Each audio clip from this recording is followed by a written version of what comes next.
Sharchog Gyalpo and Aiyang Chin, a folktale from Rongthong. Once upon a time, there lived an extraordinary king. He was wise, kind, and handsome. People worshipped him and called him Sharchog Gyalpo.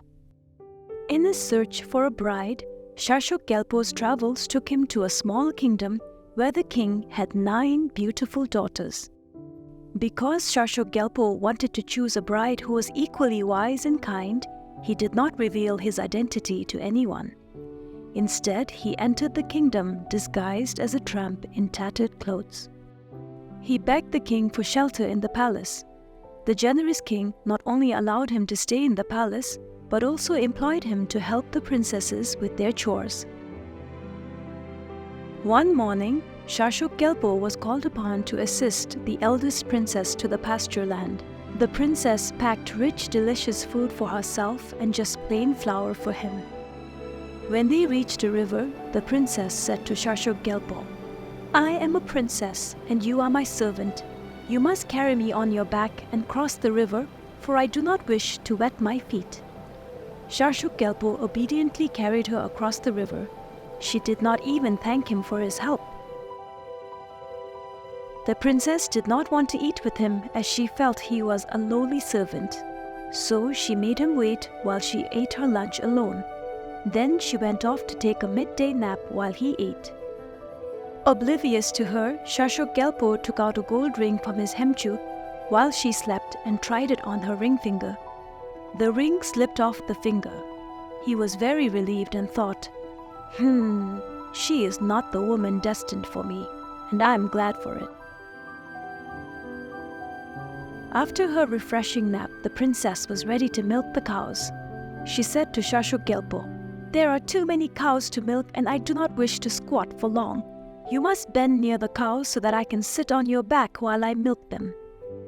Sharchog Gyalpo complied, and the princess milked the cows seated comfortably on his back. After all the cows were milked, as is the tradition, the princess sprinkled the first few drops, saying, "I make these offerings to Sharchog Gyalpo, Sharchog Gyalpo, Nokchog Gyalpo, and Jangchog Gyalpo." Since Sharchog Gyalpo was standing nearby, the first droplet of milk landed in his mouth. Amused, he told her so. The princess was angry and said, "You are a mere servant. How dare you try to take the offerings of kings? Spit it out at once." Soon it was time to return to the palace. But first the cows had to be herded to higher pasture ground. The princess announced that as a servant, Sharchog Gyalpo should carry the milk and drive the cows to the higher pasture ground. As a princess, she would return to the palace on the well-trodden path. "The sun is unbelievably hot today. Here, carry my tego as well," she said, taking off her tego and flinging it at him. Sharchog Gyalpo's patience ran thin by then. He carried the tego and the milk buckets and herded the cows without a word. Inwardly, he summoned a thunderstorm to drench the mean girl. The princess hummed a lazy song and swung her hands as she walked home. Suddenly, the sky opened and rain poured heavily. Shivering with cold now, she shouted for Sharchog Gyalpo to bring her tego. He ran and did not even glance back. She was quite sure he had heard her orders, the hateful man. Back at the palace, the furious princess complained to her father about how she was soaked to the bones because of the servant's disobedient behavior.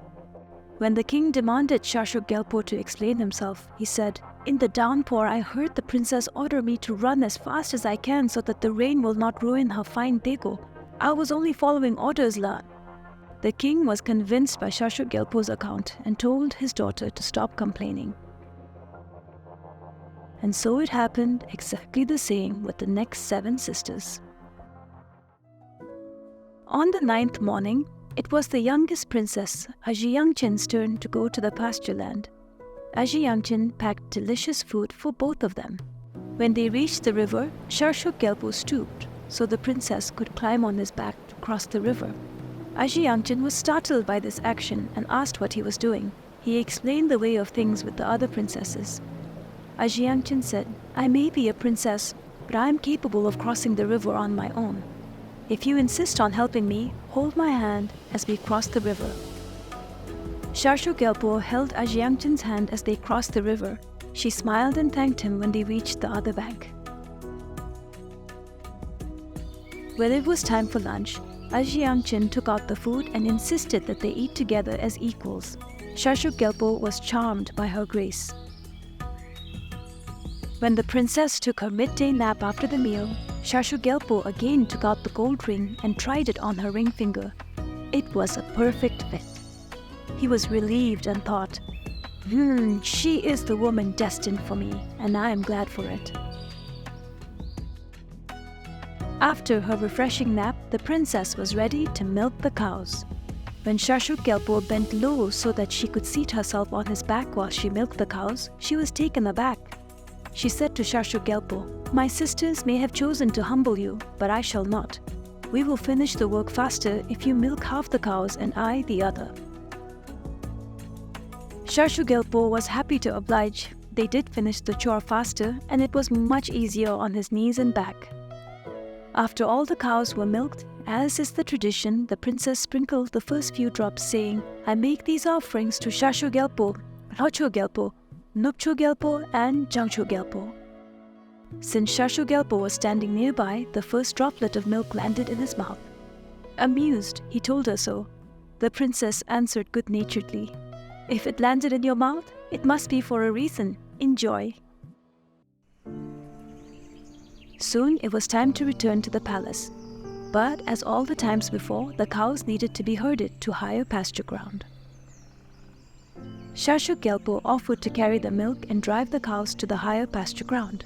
And as the sun was scorching, he also offered to carry her tego should she wish to take it off. He suggested the princess return to the palace on a well-trodden path. Yangchen refused to leave her chores unfinished. She told Sharchog Gyalpo that she would come along to herd the cows up and insisted on carrying a milk bucket too. Together they carried the milk and herded the cows to higher pastures. It was a beautiful sunny day. Back at the palace, the king had invited 9 wealthy princes from 9 kingdoms to wed his daughters. Unknown to him, the actual 9 princes were robbed on the way, and their palaces were now taken by 9 robbers in disguise. The 8 elder princesses were excited to marry and readily obeyed their father. Aiyang Chin was adamant that she would not marry. The king forcefully made her stand in front of her betrothed to offer him her bridal scarf and ring. Sharchog Gyalpo, when he learnt of the king's plans, was upset and hid himself behind the door to see who Aiyang Chin would marry. As Aiyang Chin offered her khadr to the prince, a gust of wind blew it out of her hands and dropped it around Sharchog Gyalpo's neck. The king was angry. He ordered the servant out of the room. At the king's nod, with trembling fingers, Aiyang Chin extended the golden ring towards the robber prince. Once again, the ring slipped from her fingers and rolled towards Sharchog Gyalpo, who had stopped just outside the doorway. The king was furious. He told Aiyang Chin that he had wanted better for her, but her fate was doomed to be wed to a servant instead of a prince. He ordered them to be married and then exiled them from his kingdom. After Sharchog Gyalpo and Aiyang Chin left her father's kingdom, they reached a pleasant valley. Nature was bountiful and people were prosperous. The people seemed to be in an extremely celebratory mood. Aiyang Chin had never seen such festivity before. "We heard Sharchog Gyalpo is bringing his new bride home. This is in celebration of their union," an old woman informed Aiyang Chin. Excited to cheer the noble couple, Aiyang Chin turned to ask her husband if they could stay for a while. He was nowhere around. "Have you seen where my husband left? He was standing behind me as we spoke," she asked the old woman. "The only man I saw was Sharchog Gyalpo. He went inside," replied the old woman, pointing at a magnificent palace. Aiyang Chin deliberated whether she should search for her husband inside the palace or look elsewhere. In the end, curiosity got the better of her and she stepped inside the palace. The palace was much grander than her father's. Aiyang Chin heard some voices from a room. Quietly, she peeped inside. She was in for the greatest shock of her life. Her husband was no longer garbed in rags. He wore the finest coat ever woven and was seated on an imposing throne. It dawned on her that she had indeed married Sharchog Gyalpo himself.